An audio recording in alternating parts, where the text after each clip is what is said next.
Uma experiência de ensino à distância em tempos de coronavírus. O tópico desta apresentação é, sobretudo, mostrar que conseguimos ultrapassar esta dificuldade e vamos conseguir fazê-lo. Muitos conhecerão Ana Ladinha, professora italiana, que pretende, com este webinar, partilhar algumas ideias sobre o ensino à distância. Diz-nos então Ana Ladinha. Quero desde já referir que não sou uma heroína e há muitos professores em Itália que estão a fazer realmente muito para ajudar os nossos alunos a partir de casa, à distância. Esta é a minha escola em Udine, a norte de Veneza. A nossa área não ficou isolada desde o início. Na nossa escola, lecionamos desde o primeiro ciclo até ao ensino secundário. Os meus alunos são adolescentes, com idades compreendidas entre os 16 e os 19 anos de idade. Estas imagens apresentam cenas do dia-a-dia da nossa escola. Alunos a aprender numa sala de aula de um modo tradicional. É uma escola, por isso os alunos estão habituados a ir à cantina na hora do almoço, a fazer jogos, a praticar desportos no ginásio e a fazer os seus trabalhos de casa na parte da tarde. Este é um dia normal na minha escola. Mas o que aconteceu um dia? Regressei a casa e no dia seguinte deveria voltar à escola, como acontecia todas as segundas-feiras de manhã. Mas, subitamente, ouvimos na rádio que no dia seguinte e nos próximos dias a escola não iria abrir, devido a um vírus que tinha afetado o nosso país e que a disseminação deste vírus tinha causado um problema muito grande em Itália. Então, de repente, deixámos de ter as condições de contacto presencial que tínhamos e tivemos de alterar toda a nossa abordagem.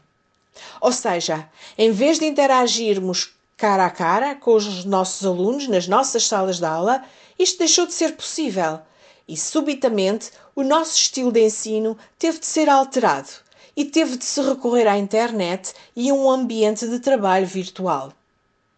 Então, esta é a situação, este é o cenário. Nos próximos dias não há escola. O que fazer? Esta era a pergunta. Eu perguntei a mim própria sobre o que deveria fazer. Vou deixar as coisas como estão e não vou reagir de todo? Desde o primeiro momento, eu sabia que a tecnologia iria ser a minha hipótese, a minha aliada. Já antes tinha tido experiências semelhantes usando a internet com alguns alunos meus que estavam hospitalizados devido a doenças muito graves. Por isso, já tinha usado a videoconferência anteriormente. Assim, desde o primeiro dia, comecei a usar a internet com os meus alunos. Fizemos circular mensagens e recorremos ao Edmodo, que é uma plataforma de apoio ao ensino que já costumávamos utilizar. Nesta imagem, podem observar alguns dos meus alunos em videoconferência no primeiro dia. Os meus alunos reagiram muito bem e mostraram-se muito motivados, porque também eles precisavam de ver que a vida continua. Eles são apenas adolescentes. E qual é a nossa função? Eu sou uma educadora, antes de ser uma professora de inglês, e penso que é meu dever manter os meus alunos juntos, confortá-los e vê-los todos os dias para lhes assegurar que estamos ali e nos preocupamos com eles, certo?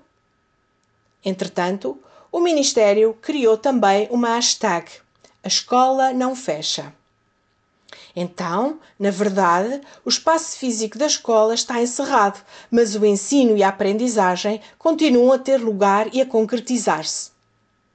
Mas como é que se consegue, de um momento para o outro, estabelecer um ensino à distância? Este é o desafio e não é fácil de concretizar. Esta é a apresentação que vou partilhar. Os slides que vou partilhar convosco, se estiverem interessados, porque quando o Bart me pediu para fazer esta comunicação, eu não tinha consciência, é claro, de que tantos outros países europeus estavam da mesma forma à beira de fechar as suas escolas. Comecei por perguntar a mim mesma se o ensino à distância é sinónimo de e-learning.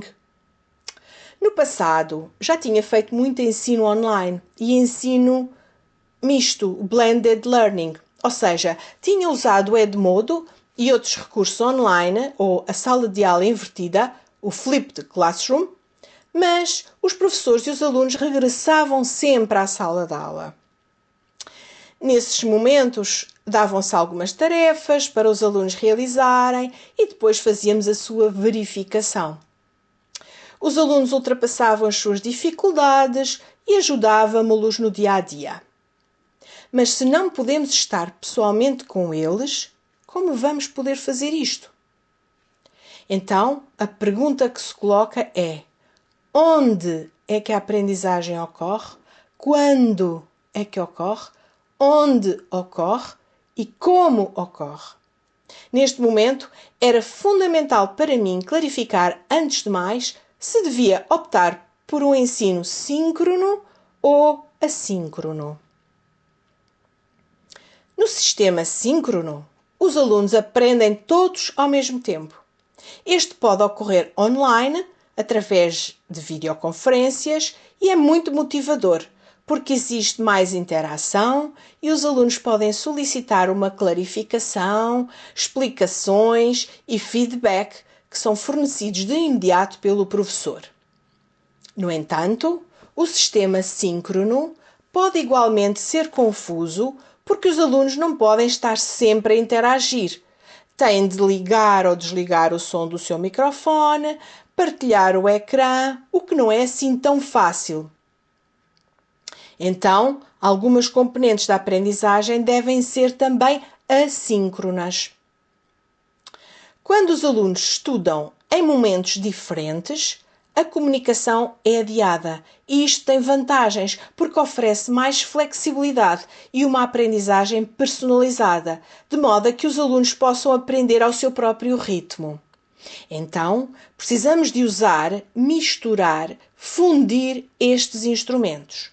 Assim, devem ser implementadas as videoconferências e o chat em tempo real. É importante comunicar com os alunos através de diferentes meios, não só através dos meios tradicionais, mas também usando muito o WhatsApp, por exemplo, o chat do Edmodo ou outros sistemas de gestão de aprendizagem. Aproveitar o streaming dos mídia, mas também fornecer e entregar conteúdos extra, tais como, por exemplo, vídeos, usar blogs, ou, em Itália, temos o registro eletrónico através do qual os professores podem partilhar recursos ou o que estão a fazer com as suas turmas. Eu gostaria de sugerir este recurso que eu encontrei na internet e que foi publicado pelo EduBlogs. Atualmente existem muitas empresas na área do digital que estão a oferecer, a fazer upgrades, a tentar ajudar os professores e as escolas que estão afetadas pelo seu encerramento. Realmente recomendo que visite, pois oferece ótimos conselhos. E o que é preciso para ativar o ensino à distância? Antes de mais, precisamos de uma boa plataforma de aprendizagem, um sistema de gestão das aprendizagens. Apresento aqui alguns exemplos. Eu uso a plataforma Edmodo, mas na minha escola começaram a usar também o G Suite. O Google Teams da Microsoft é também excelente. Temos também o Schoology ou o Moodle. O que também é preciso, e trata-se de um pré-requisito, é que os alunos tenham conectividade e precisam também de ter os seus próprios dispositivos. Quanto aos professores, estes precisam de ter conhecimentos prévios a nível das competências digitais e, igualmente, ter acesso a outros canais de comunicação, porque quando estamos online podem surgir complicações e precisamos de alguém que nos apoie numa qualquer adversidade ou constrangimentos que enfrentamos. O que é preciso ter para ativar a aprendizagem à distância? Precisamos de ter ferramentas para videoconferência e apresento aqui algumas que já experimentei. Comecei com o Webex da Cisco, que oferece garantias. Mas agora estou a trabalhar com o Zoom, porque também me permite reproduzir o som do sistema, que é muito importante para mim, como professora de línguas estrangeiras, pois quando realizo uma atividade de audição ativa, ou se partilharmos um vídeo, eles também podem estar a ouvir. A Jitsi é uma plataforma aberta que é também muito boa, mas ultimamente tem estado muito superlotada, visto que muita gente está a trabalhar nela. Temos também o Google Meet, que é um pouco menos formal e é usada para conversas mais informais e que está a funcionar muito bem. A Blue Button é uma outra plataforma. Muito bem, eu estou a trabalhar com o Zoom e aqui apresento um exemplo de como eu comunico com a turma, com os meus alunos. Eu convido-os para a sessão em tempo real. Faço aqui um reparo. É importante que estas ferramentas sejam todas flexíveis, interativas, intuitivas e fáceis de partilhar e devem também ser motivadoras, ok? Porque manter os alunos online a usarem ferramentas online é um desafio. E se é um desafio e eles se aborrecem tanto nas aulas, onde eles podem de alguma forma falar com os seus colegas, imagine o que significa mantê-los online, à frente de um ecrã durante 3 ou 4 horas. Isto não é viável. Então, para que se realize um ensino à distância eficaz, este deve começar por atividades estruturadas, de modo a focar os alunos nos seus objetivos de aprendizagem e nos seus objetivos de desempenho. Então, é importante planificar bem as atividades, construir uma diversidade de tarefas a realizar, incluir as instruções para a realização das atividades, bem como recursos relevantes. É preciso também monitorizar o processo de aprendizagem dos alunos e fornecer um feedback personalizado. Descobri que no ensino online, os alunos precisam mais do que habitualmente de receber feedback dos seus professores. Por vezes, quando estamos numa aula, é suficiente movimentarmos-nos, sorrir, animar, dizer alguma coisa mais comum. Mas quando os alunos se encontram à frente de um ecrã, eles sentem-se isolados e precisam de ter outro tipo de feedback e serem envolvidos em atividades interativas online. Então, para mim, como professora, é essencial ter uma metodologia e um cenário organizacional claros. Não chega a ir-se para a internet e falar simplesmente como se estivéssemos numa sala de aula. Precisamos de planificar, mas muitos de nós estamos habituados a fazê-lo, mas de uma forma diferente. Precisamos de compreender que tipo de metodologia de aprendizagem devemos ativar, ou seja, devemos pedir aos alunos que vejam vídeos como trabalhos de casa e depois vamos debatê-los online, vamos realizar web quests ou realizar uma aprendizagem baseada num desafio, ou pedir-lhes para resolverem um problema ou realizarem uma aprendizagem baseada em trabalho de projeto, ok? E depois temos ainda de compreender bem que decidir se queremos que os alunos interajam e tenham um papel ativo enquanto nos encontramos online, o que é agradável, mas não é assim tão fácil de concretizar de um ponto de vista técnico. Não é fácil e devemos pensar sobre até que ponto queremos que eles estejam envolvidos, antes da sessão ou no fim da videoconferência. É claro que as saudações iniciais são importantes e fazem os alunos sentir-se bem-vindos, ok? Que a vida continua, que eu ainda sou professora, embora me estejam a ver no ecrã. Depois, é preciso falar dos trabalhos que foram enviados, os prazos que devem ser respeitados, bem como o que é que os alunos devem fazer a seguir. E quanto à gestão do tempo, aos timings, este aspecto é fundamental, sobretudo para mim.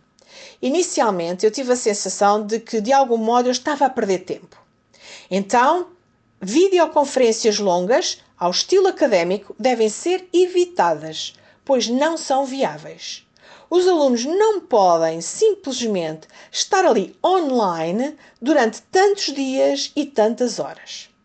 E neste momento, ainda nem sequer sabemos quando vamos regressar à escola. Só sabemos que as nossas escolas estão fechadas e que permanecerão fechadas. Assim, é melhor optar por sessões online mais curtas e microaulas, para explicar aos alunos qual é o cenário de aprendizagem e depois procurar alguns exercícios. O que eu normalmente faço é copiar e colar um link no chat, Os alunos abrem uma nova página e fazem o exercício. Nessa altura, eu escolho um e partilho o ecrã. Estabeleço igualmente tarefas para os alunos realizarem e informo-os sobre os prazos de entrega. Ao mesmo tempo, mantenho-me atenta ao sistema de gestão das aprendizagens. Costumava fazê-lo de vez em quando, mas atualmente verifico pelo menos 10 vezes por dia, pois os alunos estão sempre a mandar mensagens a dizer que precisam de ajuda nisto ou naquilo e eles precisam mesmo de ter este contacto. De facto, eu encorajo comentários, opiniões e feedback após cada momento de interação. Isto pode acontecer através de votações, através do uso de tickets ou de momentos de reflexão. Isto é completamente diferente do que acontecia na sala de aula num dia de aulas normal. Eu sempre gostei de usar e sou apaixonada pelo uso da tecnologia, mas a aprendizagem combinada, o blended learning, acreditem no que vos digo, é muito diferente do ensino à distância. Estas são algumas das atividades que temos estado a realizar nestes dias. Já gravei mais de 15 sessões online ao longo destas 2 semanas de encerramento. Estes são os meus alunos e temos estado a trabalhar o nosso manual.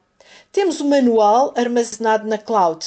Portanto, os exercícios são concebidos a partir do manual, visto que os alunos já estão familiarizados com ele e isto faz sentir-se mais confiantes. Temos também usado a chuva de ideias, o brainstorming, pois penso que é importante mantê-los atualizados, porque quando se está a falar como eu estou, por exemplo, é realmente difícil verificar, dar uma vista de olhos pelo chat, de modo a compreender se alguém não está a conseguir acompanhar ou qualquer outra coisa.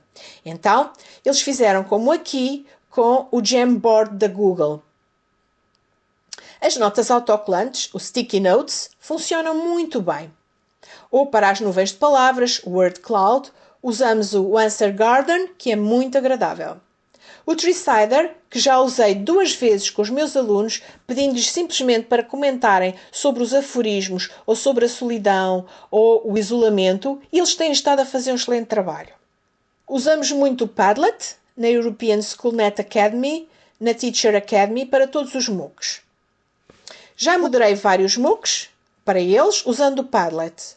Muitos de nós resumimos-nos às publicações ou à partilha de recursos, vídeos ou qualquer outra coisa. Mas se clicarmos nestes 3 pontos aqui, podemos, ou talvez já saibam disso, não sei, mas existem mais opções, mais funções que no passado. Eu não usava muito, pois tinha um contacto direto e individualizado com os alunos. Por exemplo, aqui, eles podem gravar a sua própria voz, fazer um podcast, usando os seus próprios telemóveis e depois fazer o upload do mesmo para o Edmodo. Podem gravar um vídeo curto ou escrever e na versão experimental, o Probe Version, há ainda a possibilidade de gravar o que aparece no ecrã. Por isso, isto significa que se pode fazer, por exemplo, um vídeo a explicar aos alunos o que eles têm de fazer, comentar o seu trabalho, também através de um comentário vídeo ou um comentário de voz. Comentários falados é muito bom para os alunos. Aqui, por exemplo, dei-lhes uma tarefa criativa na qual eles tinham não só de fazer um trabalho de casa, mas sim, isso penso que é uma boa ideia, neste Padlet, por exemplo, tinham de escrever a imagem que podiam observar como pano de fundo, responder a perguntas de um modo pessoal. Depois eu edito e corrijo os testes deles e deste modo dou-lhes feedback com comentários. E aqui, tal como podem ver, eles gravaram podcasts, os quais não vos posso, obviamente, mostrar, mas acreditem em mim, têm realmente qualidade. Este é o início de uma tarefa que eles ainda não concluíram, pois eu só lhes apresentei esta tarefa ontem à noite. Também há as aulas ministradas através de vídeos interativos. Então, em vez de ter apenas um vídeo no YouTube, podemos usar este tipo de recursos da ESL Collective, por exemplo, está muito bem construído e, como podem observar, existem exercícios e atividades que eles podem fazer. E não se trata apenas de perguntas de escolha múltipla, mas há também ordenar palavras numa frase, existem muitas outras opções. Muitos mais tipos de exercícios, o que é realmente motivador. E depois existe também o Edpuzzle, que é uma das melhores plataformas que conheço, que oferece vídeos interativos com exercícios de escolha múltipla, de modo a potenciar uma aprendizagem ativa. Aqui estou eu com os meus alunos no Blend Space, que é uma excelente ferramenta para agregar, para juntar vários recursos para a sala de aula invertida, o Flipped Classroom. E usámo-la muitas vezes antes, por isso os alunos já estão familiarizados com ela. E agora usamos com frequência para conferências na internet. Facilita-me o trabalho, porque quando estou online já não preciso ir à procura dos recursos, o que implica abrir o meu browser e procurar o que pretendo, mas está tudo ali. Então é uma boa ideia usar. Usar jogos enquanto estamos afastados da escola. Até agora não sabemos como vamos avaliar os nossos alunos. Não recebemos qualquer circular do Ministério com indicações claras. Então, eu estou a optar pela avaliação formativa. E existem muitos jogos online, tal como o Kahoot, que toda a gente conhece, os quizzes, também o Road to Grammar. Se, por um lado, estamos a viver uma situação dramática, este é também um excelente momento para aproveitarmos as oportunidades e muitos professores estão a tentar. E também aqueles que eram muito céticos em relação à tecnologia agora têm de a utilizar e esta poderá ser uma boa oportunidade para apoiar os colegas, para aprender algo mais, pois sempre fomos a favor de aprender fazendo, através da resolução de problemas. Aqui existe um grande problema e penso que os professores estão realmente motivados. Assim, nós temos mais tempo agora e esse tempo tem de ser de qualidade. E eu penso que ler um livro com os nossos alunos é uma outra excelente ideia. Usei este site ESL Bits, que disponibiliza 2 velocidades para ouvir as gravações. Costumo fazer isto na aula com os alunos. Nós lemos e ouvimos. Depois o resto eles fazem como trabalho de casa. Debatemos, tal como já vos mostrei, usando muitas plataformas. Footpulse, Exit Tickets, etc. E o que é que eu aprendi nestas 2 semanas? Foi-me pedido para partilhar a minha experiência e então é isto que eu sugiro. Se eu pudesse simplesmente atrasar o relógio e começar de novo, sabendo desde o início que algo semelhante iria acontecer, então é precisamente isto que eu sugiro. É preciso ter-se um fluxo de trabalho. Workflow. É essencial ter um fluxo de trabalho bem estruturado. Então, o que vamos fazer? Em primeiro lugar, deve haver um plano de ação para todas as emergências, mas desta vez ao Covid, que é o Corona, mas poderia ser qualquer outra coisa. Lembro-me que quando eu tinha 14 anos de idade, houve um tremor de terra na minha região. Muitas pessoas morreram, mais de 1000 pessoas morreram. A escola também fechou. Mas não houve qualquer aprendizagem, tudo parou. Mas agora, graças à tecnologia, a aprendizagem continua a decorrer. E isto poderá acontecer novamente? É claro que esperemos que não, mas precisamos de ter linhas condutoras, horários para as aulas virtuais e cada professor individualmente deveria ter um plano de aula para realizar uma aula online, planificar que materiais de ensino vai usar para promover a aprendizagem, atividades de aprendizagem e também alguma avaliação formativa, pois não há nem ensino nem aprendizagem se não pudermos verificar o que é que os nossos alunos aprenderam. Para concluir, sugiro que partilhe com os seus alunos os recursos preparados, mas estabeleça prazos. Anuncie qual é o sistema de gestão da aprendizagem do dia seguinte. Estar de forma síncrona ou outra coisa. Temos de os relembrar disso e facilitar os debates. Então, continuem a falar e a ensinar, mesmo depois de ocorrer o contacto na internet, e corrija e forneça feedback. E uma comunicação flexível, tal como eu referi. Reveja o trabalho dos alunos, grave o feedback, o que vai também facilitar o trabalho. Se gravarmos o feedback, é mais fácil para nós porque não temos de o escrever. Mas é também mais fácil para os alunos porque estes só têm de ouvir o que está a ser dito e é mais semelhante ao que normalmente fazemos numa aula. E, ainda, agradeço o trabalho aos alunos de modo a encorajá-los a responder ao seu feedback.